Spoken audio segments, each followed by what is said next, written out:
some order around here. All right, good morning, everyone. Good morning.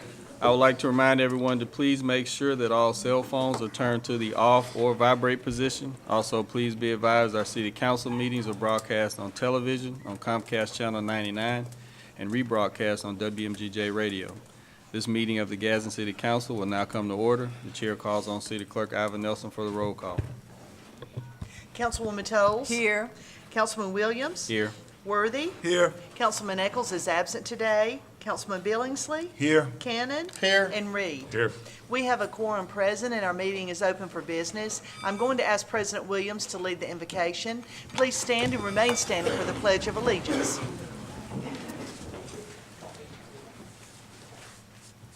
Let us pray. Father, we thank you for the opportunity to convene today. Lord God, we thank you for all of those in attendance today. Lord, we ask that you continue to bless this great city, continue to bless the great people that reside within, Father God, and continue to bless this governing body, Father, that we will operate under a spirit of wisdom, Father God, and that we will operate with the best interest of all citizens in mind, Father God. And through it all, we ask that you will continue to bless us and keep us, and we will continue to give you the glory, the honor, and the praise. For it's in Jesus' name we ask it all. Amen. I pledge allegiance to the flag of the United States of America and to the republic for which it stands, one nation under God, indivisible, with liberty and justice for all.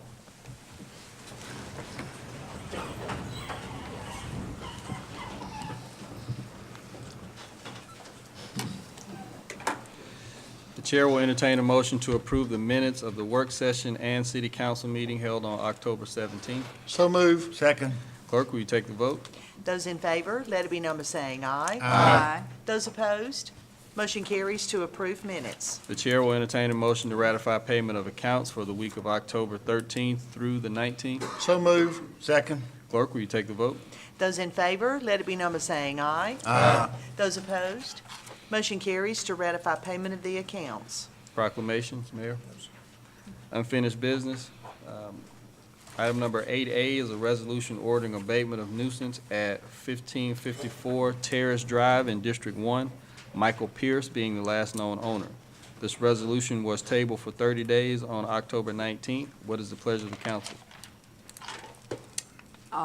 According to the building department and Mr. Harbison, we're asking to table it for 30 days. Second. Okay. Is there any discussion? Clerk, will you take the vote? Those in favor to table the resolution for 30 days, let it be known by saying aye. Aye.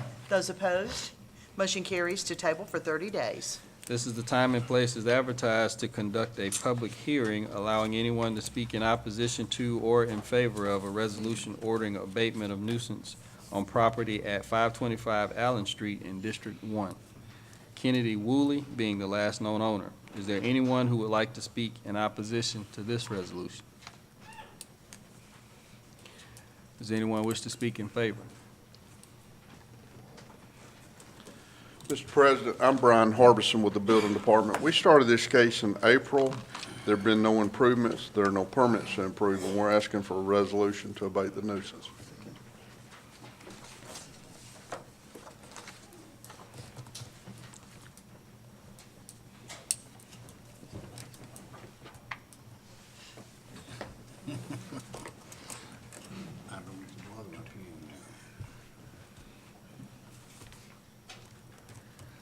What is the pleasure of the council?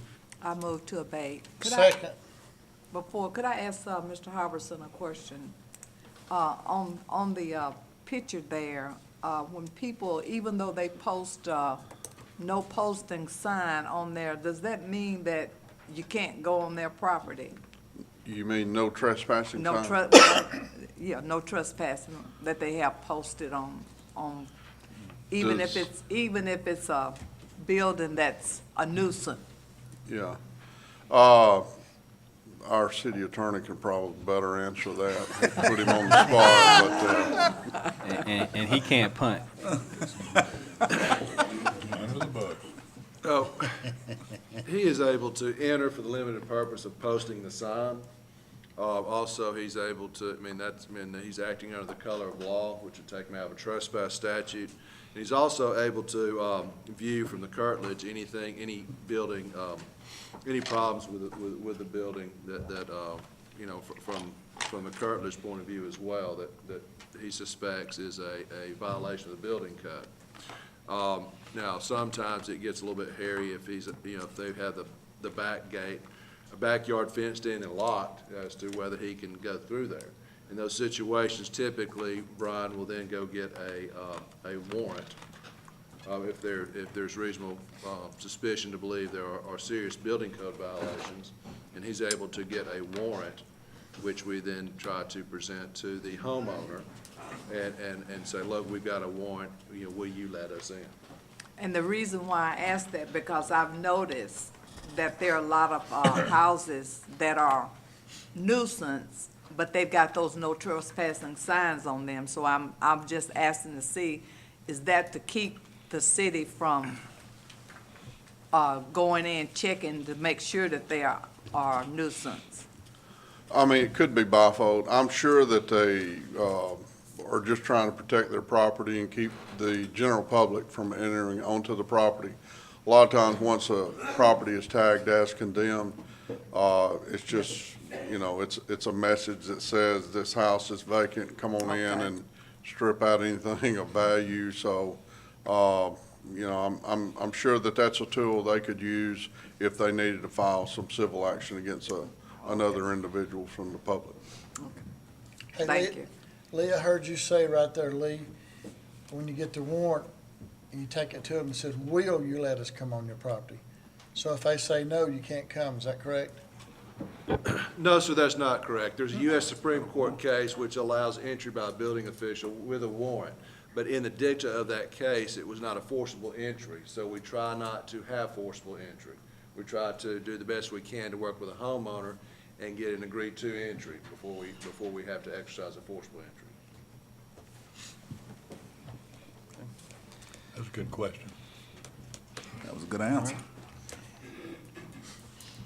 Any additional comments or questions? And the answer was okay, by the way. No, it was good. That was a good answer. Mr. Long. Clerk, will you take the vote? Those in favor to adopt the resolution, let it be known by saying aye. Aye. Those opposed, motion carries to adopt. Our next public hearing is a resolution ordering abatement of nuisance on property at 101 North 4th Street in District 2. Billy Hill, LLC, Agent Carl Weaver being the last known owner. Is there anyone who would like to speak in opposition to this resolution? Does anyone wish to speak in favor? Mr. President, we also started this case in April. There have been no improvements. There are no permits to improve, and we're asking for a resolution to abate this nuisance.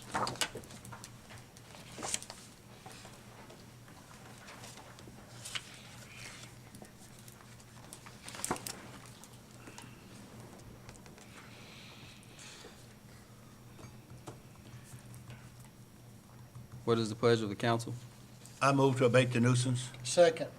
Okay, is there any discussion? Clerk, will you take the vote? Those in favor to adopt the resolution, let it be known by saying aye. Aye. Those opposed, motion carries to adopt. Our final public hearing is an ordinance rezoning 403 North 33rd Street, 3203, 3301, 3305, and 3400 West Meagan Boulevard in District 6 from B1 Neighborhood Business District and I1 Light Industry District to B2 General Business District. To B2 General Business District. Eddie Witt, the owner of 403 North 33rd Street, made the request on behalf of the other property owners. Mr. Witt wishes to operate an automotive sales lot on his property but needs the additional acreage to qualify for B2 General Business District zoning. The Planning Commission unanimously recommended approval. Is there anyone who would like to speak in opposition to this resolution? Does anyone wish to speak in favor? Yes, Mr. President, I'd like to talk on this. Mr. Witt, he's had this piece of property for a while and just wants to move his car lot there. He's been real patient with us. He's gone through all the steps he's needed to go through, talked with all the people, went before the planning commission, as you said, it was unanimous consent through there. He's been without income probably for 3 months now, so I'd like to suspend the rules and vote on this today if we can, please. Okay. Second. All right, as was noted, there's an acreage requirement for anybody that's interested. If there's an acreage requirement for certain types of zoning, and if you don't meet that acreage requirement, that property owner does have the ability to go to the adjacent properties and request that they be included in the request for rezoning. So that's what's happened in this instance. I do have a question. How far down on Megan? I know there's one over there that has cars in his front yard for sale all the time. No, this is right there between 32nd and 33rd Street.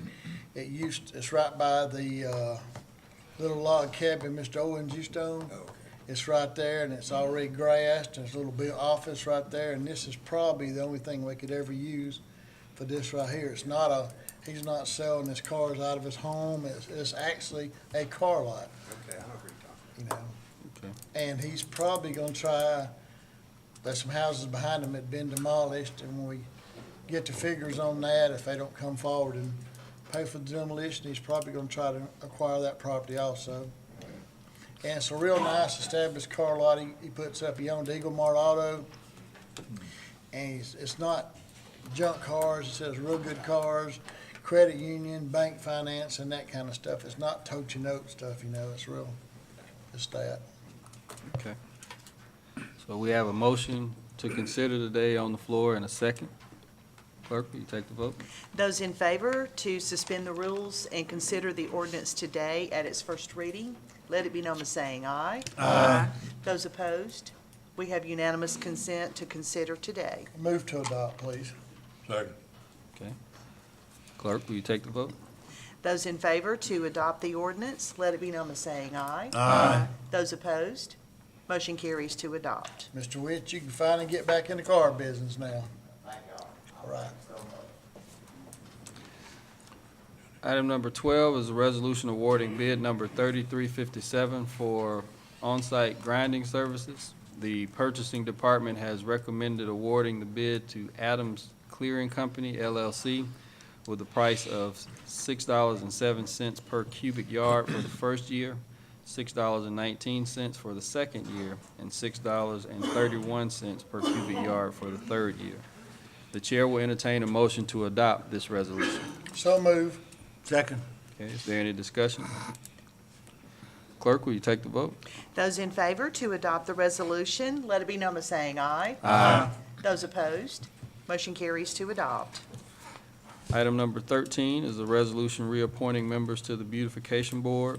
This reappoints Todd Brown, Tiffany Parnell, George W. Terrell, and Wynell Williams for terms expiring July 31st, 2020. The chair will entertain a motion to adopt this resolution. So move. Second. Is there any discussion?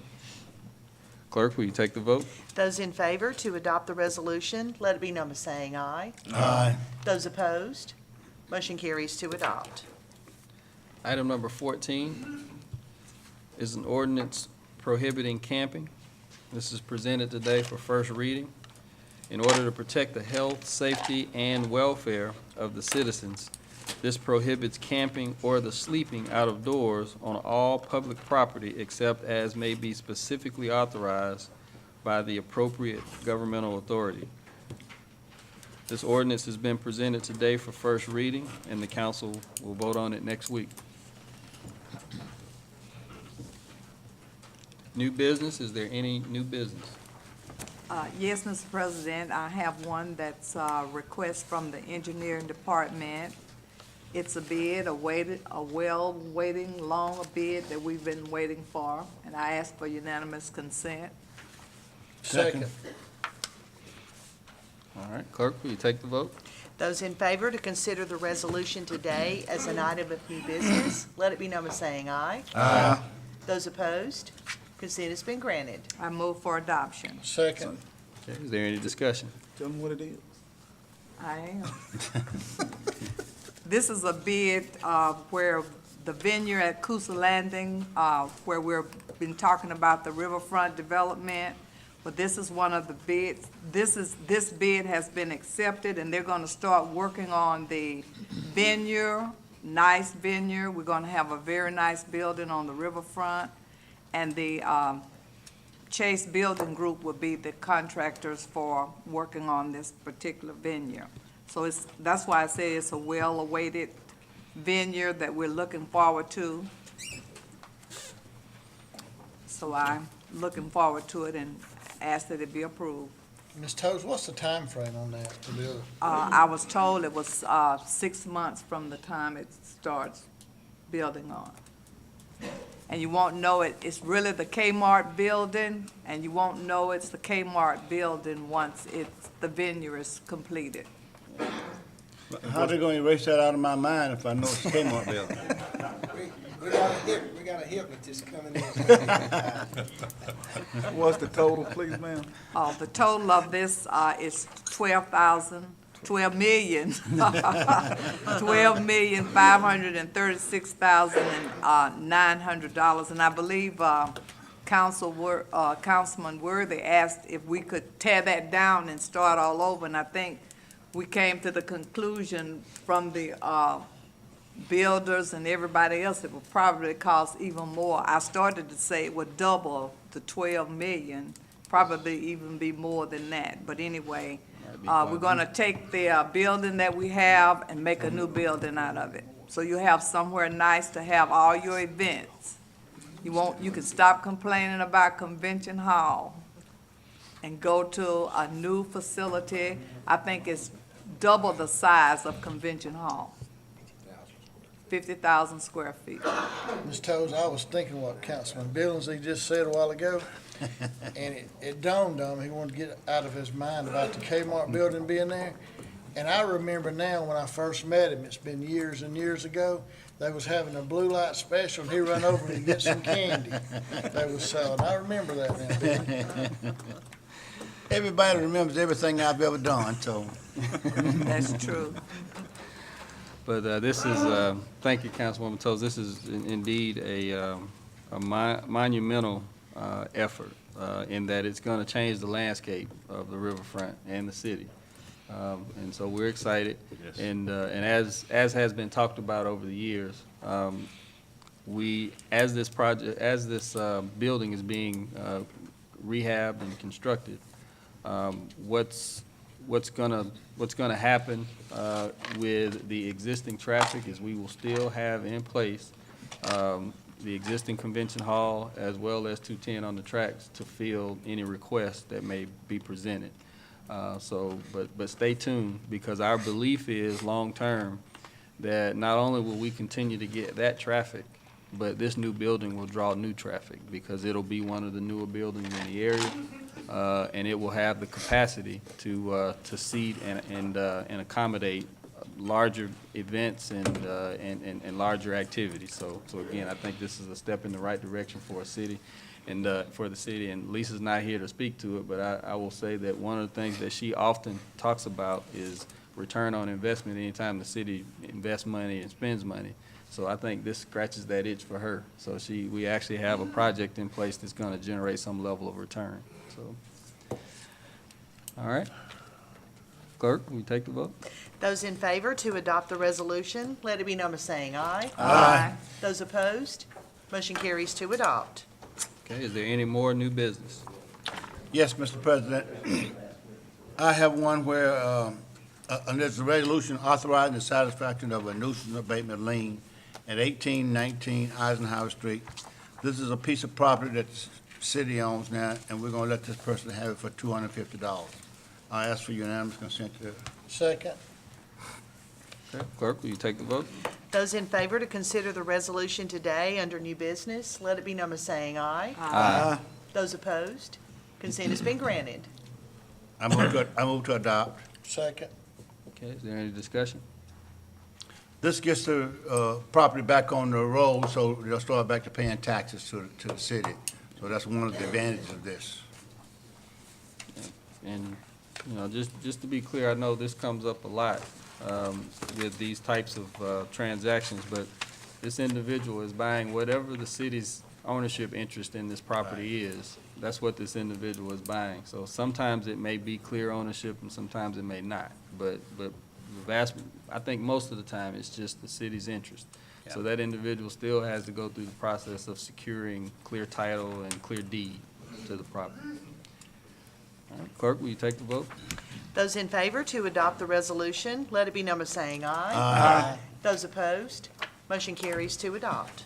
Is there any more new business? Mr. President, I have one. It's Resolution 429. It's a resolution for a contract with Lamar Advertising for billboards advertising for Nakalula Falls for a period of October 3 through December 26, 2017. Ask for unanimous consent to consider. Second. Clerk, will you take the vote? Those in favor to consider the resolution today under new business, let it be known by saying aye. Aye. Those opposed, consent has been granted.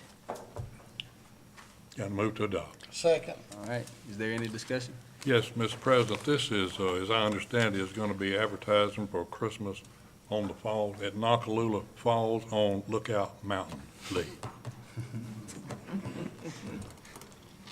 All right, clerk, will you take I the vote? emphasize Lookout Mountain. Clerk, will you take the vote?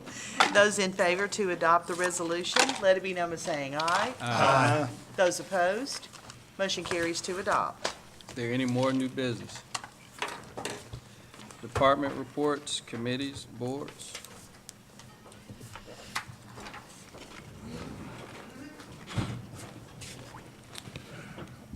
Good morning.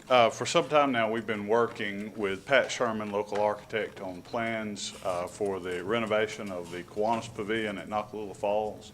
And it so happens that I think it's next week or first part of November, they start taking reservations for the next calendar year. But that will not occur at this point. We will delay that because of construction. We'll be shutting down the facility basically effective January 1st, and there's a 6-month construction window there. So you're talking about no reservations in that facility until 1st of July, assuming everything goes as planned. And if it wraps up early, then we will reopen early. That would be our goal. One other thing that affects is rentals in the smaller building that we call the powwow room, which is used for quite a few birthday parties and small family gatherings. And that will most likely become the office facility for the Parks and Rec staff at Nakalula Falls during construction. So we'll actually be taking 2 facilities out of use for that 6-month period. Shane, this may not be a fair question for you now, but have we assessed what the economic impact will be? Well, I don't have numbers with me on Kiwanis Pavilion rentals right now, but I do believe strongly that it will go up significantly, because if you've been in the Kiwanis Pavilion lately, it's not the most attractive facility that we operate. It's on the interior walls are 8-inch concrete block, and it hasn't probably ever received a facelift since other than painting and things like that, since its original construction. It has some settlement issues. The windows are wooden and they're rotting in places, and we're going to add some, it's got an issue now with the heating and cooling units. You can't hear if you have an event in there, and they are on when you have people in there. So we're going to fix that problem, add some sound baffles while we're there, and also install projection equipment so that you could actually have a meeting and a presentation there. And so I believe it'll be something not along the same lines as the Gunnersville Lodge, but as far as size and scale, but as far as quality, yes. So I believe rentals will increase drastically. What's the history, again, putting you on the spot, what's the history of the Kiwanis naming of the building? I do not know. I mean, I'm sure they were involved, and there are multiple plaques on the wall there honoring the Kiwanis. I'm assuming, and that's a bad thing to do, that the pancake breakfast might have occurred there back before it grew to multiple thousand people. And because there is a one burner stove there that you could cook pancakes, but I don't believe that would suffice. At this point, we have been in consultation with the executive committee of the Kiwanis organization, local organization, because they do have, in addition to the plaques, the city plaques there honoring Kiwanis, they have quite a few, or quite a bit of memorabilia there in some rather unattractive casing, and so we're going to make a small conference room out of the office space now and actually convert the thing into a rental facility, but also more of a welcome facility. If you go there now, I would challenge you to find the main entrance, because I worked there and I don't know where it is. So we're going to, really make something stand out so that when people pull up, they know where to go and get park information if the entry pavilion is not open, which is not open from January to February, March, during the winter. Also, he's in the process of designing parking lot in front of the Kiwanis Pavilion to help with Christmas at the Falls traffic, to serve the playground, because if you bring a cooler and a birthday cake, it's a long way to go from the existing parking. So I think it'll be top notch. Okay, good. Thank you, Shane. Thank you.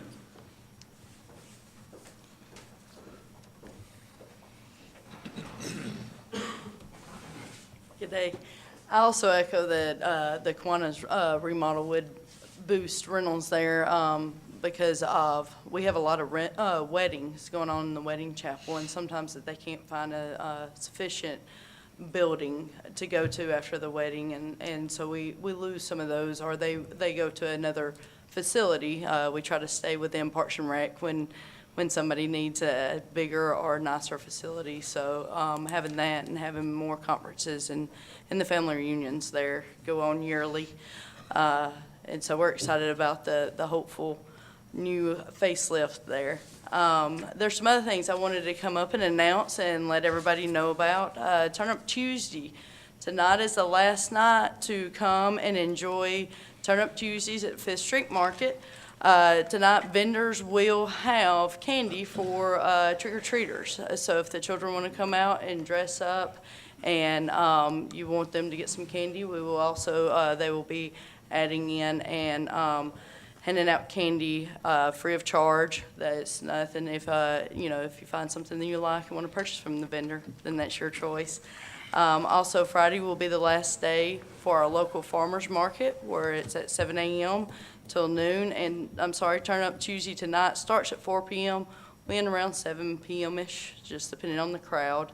And and then local farmers market on Friday at 7 a.m. to around noon.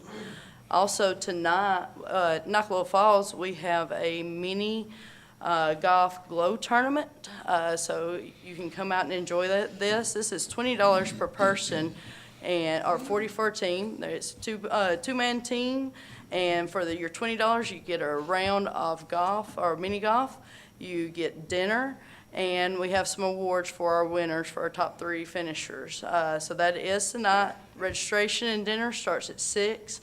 Our shotgun starts at 7 p.m. and it usually lasts around an hour. And so everybody's out of there by 8:30. Just depends on how good the teams are. I'm not participating, so it should go well. On November 7th, we are adding a new event at Fifth Street Market. We're going to do a farm to table. We have partnered with, and we're using Back 40, chefs from the Back 40 Beer Company to prepare a meal. This meal will be in conjunction with our local farmers that have been utilizing our farmers market on Friday. They have been able to get with our farmers and use just about every one of them, from the meats, from the vegetables, and from dessert. So we'll have a 4-course meal prepared by the chefs from Back 40 Beer Company, utilizing the vegetables and meats from our farmers that's been there on our local farmers market. And then we'll have dessert by Velvet Cake LLC. This is a $45 per person. We will have musical entertainment by Jeremy Jackson and Courtney Lynham. And you can purchase your tickets at our Parks and Rec office or at King's Olive Oil Company. We're very excited, a new way to support our local farmers and have a great time at Fifth Street Market. And then, of course, coming up, we want everybody to get excited about Christmas at the Falls. We start Christmas at the Falls Thanksgiving night on November 23rd, and Santa arrives Friday, November 24th. And Christmas at the Falls runs till December 30th. We will take a break on Christmas Eve and Christmas Day, and we will be announcing some special event nights where Mrs. Claus will read to the kids and other events like that. So we're excited about the winter time. Thank y'all. Thank you, Jennifer. All right, remarks by the mayor and council. Mayor? Okay. Councilwoman Toles? I'd just like to thank everyone that came out for the District 1 meeting. I didn't serve any food, but I had a nice, I had a nice group there, and they expressed their concerns, and they also did accolades. Even though they kind of talked to the police officers, they, gave them their accolades. And also, I think Council President will announce Minister Frazier's upcoming event. But I would also like to encourage the citizens to support our nonprofit groups that are out there trying to do different things for different people, and especially you've got the Boys and Girls Club, you've got Big Brothers, Big Sisters. There are so many groups out there that are supporting our children, our homeless, our adults, and so I just encourage you to support those groups. You might, everybody doesn't have a lot of money, but you have money that you can just give to support. You don't know how far to go and how much it would help. So I just encourage you to support our nonprofits that are trying to help the community. Okay. Councilman Worthy? I got a couple announcements if I can remember all this. The first one is tonight. It's the National Technical Honor Society. They are inducting 6 to 8 kids into the Honor Society at Gadsden City High School tonight. It starts at 6 o'clock in the auditorium, and at 5:30 they will start a reception. So they're invited, and make sure all the council is invited. My wife wanted to make sure I told you all that, and I think she sent the email. So I hope you all can make it tonight. Then also on Saturday the 28th, here in the amphitheater parking lot, it's the Fraternal Order Police, EMA, City of Gadsden Fire Department went in, and they're gonna do a trunk or treat. So the kids could come. It's gonna start at 6 o'clock, I believe, on the 28th until, and they'll give out candy and stuff like that. So make sure you all come to that event. And then also at the FOP Lodge yesterday, myself and Councilman Ben Reed was able to make it at 11:30. They had a State Farm and Canary Monitoring company. They went in and they've given these home monitors to every sworn law enforcement officer in Etowah County. So that is really special, and we want to thank Sergeant Keener for submitting the email. He found out about it, and he sent the email, and they were able to come in, and that's like over 400 monitors that they, and I think they normally go for about, what, around 200 something dollars? Yeah. So that's very nice. And the news media was there, and they fed us, always feeding. I like to eat, so I don't mind. But anyway, I believe that's a good idea, because they out here protecting the community. And then, in the back of their mind, they worrying about home. So they got this monitor that sets up in their house, and it detects, and whenever motion come on, anything like that, they can go right to their phone and look at it.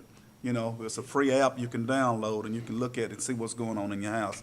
So that'll take a lot of pressure off our police officers. So we want to thank State Farm and Canary Monitoring on that. Thank you. Okay, thank you, Councilman Worthy. Councilman Billingsley? Oh, yes, I'd just like to remind everybody that this is classic weekend in Birmingham for Alabama A&M and Alabama State, because we beat Alabama State the last 2 years, but we'll beat them again this year also. So everybody be safe and go Bulldogs. All right. Councilman Cannon? Yes, I just want to remind everyone that Thursday from 5 to 7 on Wall Street, there'll be treats on Wall Street. There'll be a band down there playing. We've got 1,100 hot dogs we're gonna throw on the grill and give away. Everything's free. Your kids should get a sack full of candy from all the vendors. We've got the blow-up things in the road there the kids can jump on. This has been going on probably for 45 years, so I think everybody in the whole city knows what it's all about. But come on out Thursday at 5 o'clock and have a good time. The police will be down there, so you don't have to worry about anything. We'll have plenty of security. Have a good time. Okay, thank you. Councilman Reed? Yeah, touching on what Councilman Worthy was talking about, I got on the end, they called me about 10:30 to come down. I got there and I couldn't believe State Farm and Canary Monitoring, 325 of those units to go in the police officer's home. It was unreal to me. I didn't understand. It's a Wi-Fi with your iPhone. You get that icon and you're gone with it. It's simple and Very easy. it was great of those people, really. On another thing, we did dedicate the emergency shelter in Alabama City. Of course, it hit the paper as West Gadsden. West Gadsden is at the corner of 12th Street. So I gotta tell everybody that thing is not at the corner of 12th Street. It's over at Dwight Park in the parking lot. So all the people in that area of Lookout and Gladys Street and Wilkerson and so on and so forth, that's where that unit is. So utilize it. It's in case of emergency, go by ahead of time, check it out, but in case of emergency, head that way, okay? So I forgot- clarified that. Yeah, I forgot that we did the same Yeah. thing in East Gadsden, Green Pastures. They had the dedication of and it's on Mississippi, Mississippi, I believe, in Shell Road and Springfield. Between those, really is behind the Quality of Life Clinic. And so it holds 113 people. It stands up to 250 wind. And I said, if that amount of wind come to Gadsden, that will be the only thing standing. Is the shelter, but we do appreciate the city and the EMA. They're gonna be training people that are gonna be designated to be able to open the shelter. So it's a good thing in that particular area. It is, and be sure you're one of the first 113. Get there. I gotta say just one other thing about what we did this morning. If you go out of here south or toward Atlanta, Georgia, and you see what's going on, it's building. The times are just right. And I gotta say, the administration, to Sherman and Frankie and Shane, to come up with this town is gonna start moving. And that's the first thing to get it moving, is that center over here. And with the Kiwanis on the mountain, you know, I look at Kay out there, DGI, they do a beautiful job on Broad Street. So everything is moving in that direction and getting us enthused about this town.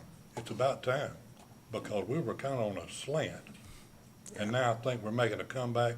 So any naysayers out there, keep moving in the other direction, because this town's moving now, really. Well, I appreciate it. Thank you, Councilman. I wanted to say something to Dr. Tolles and Ben and I, we were all at those storm shelters. If you have a smartphone and you don't know how to program it, you can go by EMA down here or call them, and they can program it for you. I mean, it's real simple, or tell you what to do. It had to be simple for me to understand it. But anyway, if a storm warning goes out, it comes on your phone. It tells you how far away you are from the storm shelter. I mean, it's just amazing with all the things it does to help you out. So you might want to call, and if you know anything about, I guess your kids or grandkids could do it for you if you don't know what to do. But I was amazed with that, wouldn't you, Dr. Toe? It's 888-777-35901. Yeah. 888-777-35901. Showing us up, Sherman. That's right. Yeah. See, I didn't know she knew all that. All right, we appreciate that, and I do thank everybody for that good information. I want to extend Councilman Reed and Councilman Worthy's thanks to State Farm and Canary. I have a Canary unit. I've had it for probably over a year now. And where ADT and Xfinity and some of these others, home security systems, sometimes stop short of giving you video footage in the house, Canary gives you an actual line of sight into the movement and activity in your house. So to the point that was made earlier, it is pretty convenient and it's helpful. And so I'm happy for those officers because, you know, we sometimes forget that they're out protecting us, and, you know, you have to wonder who's actually looking out for them and their interest and their families while they're out. So we do appreciate that. That means a lot. And to the point that Councilman Reed was making regarding some of the activity, you know, I don't want to lose sight of it. You know, I think it's been well documented, but I think it's worth repeating. A lot of the debt service activity, a lot of the revenue, the new revenue that we're generating as a city, we're earmarking that for specific activity to grow the city and to grow the city responsibly. So I do appreciate this council, appreciate the mayor and everybody that has supported. It's been a comprehensive activity, and it's also been a very comprehensive thought process and a plan to make sure that not only are we taking care of the wants and desires of today. People like the bright and shiny new buildings and all the new activity. All that stuff's nice, but it costs money. And at some point, you have to pay the piper. And so I think what we've done very responsibly is ensure that we're paying the piper some today, we're going to pay him some tomorrow, and we're going to pay the piper some down the road to ensure that our grandchildren aren't hit with a significant debt service responsibility. So again, it's, you know, these are exciting times, and I'm really excited about where we're headed as a city. Okay? If there's nothing else, I entertain a motion. Oh, I'm sorry. Thank you for that. My apologies. Did also want to make an announcement about an event. There's a live Bible seminar coming to Gadsden on October 26th. There's actually, as I understand it, there's actually 27th. I'm sorry. There's actually 3 sessions, one on Friday the 27th, one on Saturday the 28th, and one on Sunday the 29th. They're all at 6:30 p.m. And they're going to be held at the Family Life Center on East Broad Street. Okay, but again, it's a Bible seminar, October 27th, 28th, and 29th, 6:30 p.m. each night, and the theme is Christianity facing its death. So anyone that has an interest in that, please come out and support it. Mr. Frazier, who was here a couple of weeks ago, Reverend Frazier, who was here a couple of weeks ago, will be participating as a facilitator. So, and he'll also be accompanied by Sean Boonstra, I believe. I hope I'm saying that right. But again, please come out and support that event if you can. All right. If there's nothing else, I entertain a motion that we adjourn. So moved. Any